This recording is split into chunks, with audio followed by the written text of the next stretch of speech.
let's get right into it. Our first topic is something that's not necessarily a huge story, but it's still really exciting, especially for people like us who are fans of Ben Affleck as a director. Story. I mean, it is a huge story, but huge story. It's not like a huge headliner. So the first trailer for Live by Night dropped this week, revealing Affleck's Prohibition-based film that follows Joe Coughlin, played by Affleck, as he works his way up from bootlegger to notorious Florida gangster. Affleck wrote the script as well, which is based on Dennis Lehan's novel of the same name.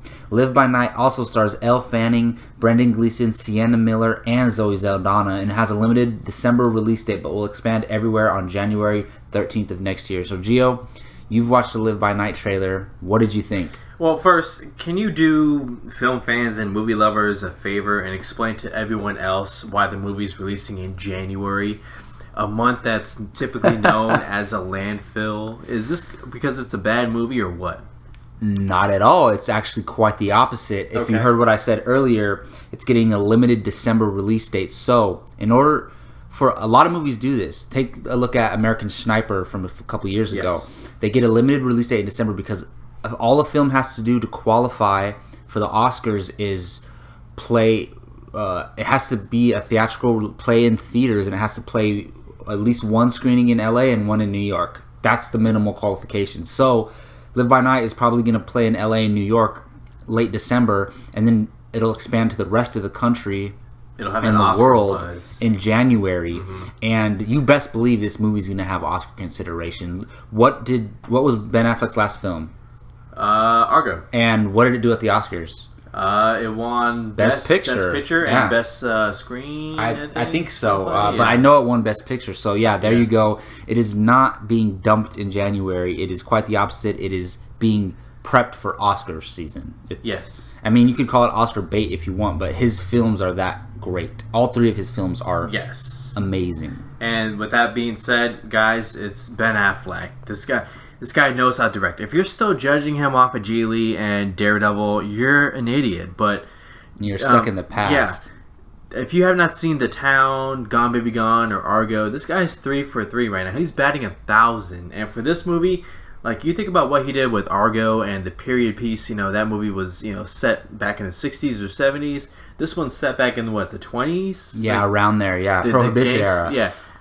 The gangster era. The costumes look great. The cast, I mean, look, a lot of these people, like, there are some names, but there are names that you wouldn't necessarily expect, who's Scott Eastwood's in this movie. And Sienna Miller, who's Zoe very Saldana. underrated. Yes. So I'm expecting great performances. Ben Affleck, he knows how to tell a story, man. And when he gets it right all the time. Like, I have zero concerns about this one. It's definitely going to be some Oscar consideration type of movie. It's a movie that he wanted to do. I think it's based off a book or like a real life event. It's based off of a novel. A novel, yes. So it's a passion project for Ben Affleck. I'm really excited about it, man.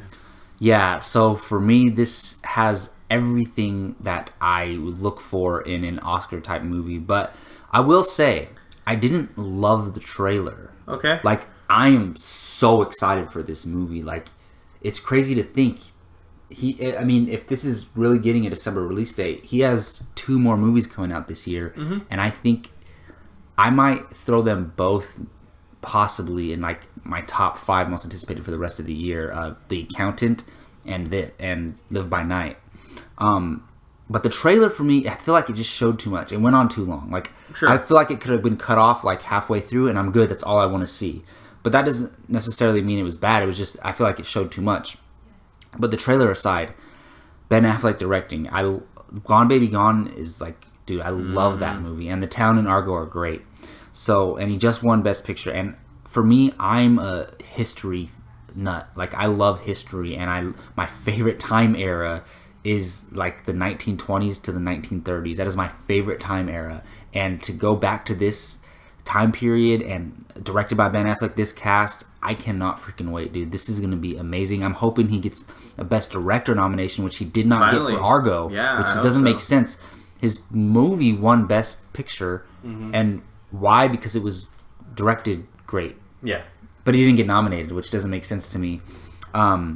But yeah, I honestly, this movie looks amazing, and I love that how like he's the star, but then the rest of the next three leads are all women, and I gotta say, Elle Fanning is freaking hot. Like I think she's hot, dude. She was supposed to be Jean Grey. Yeah, I know she's young. She's like 19, but hey, Ben Affleck is like banging her in the trailer, so it's all good.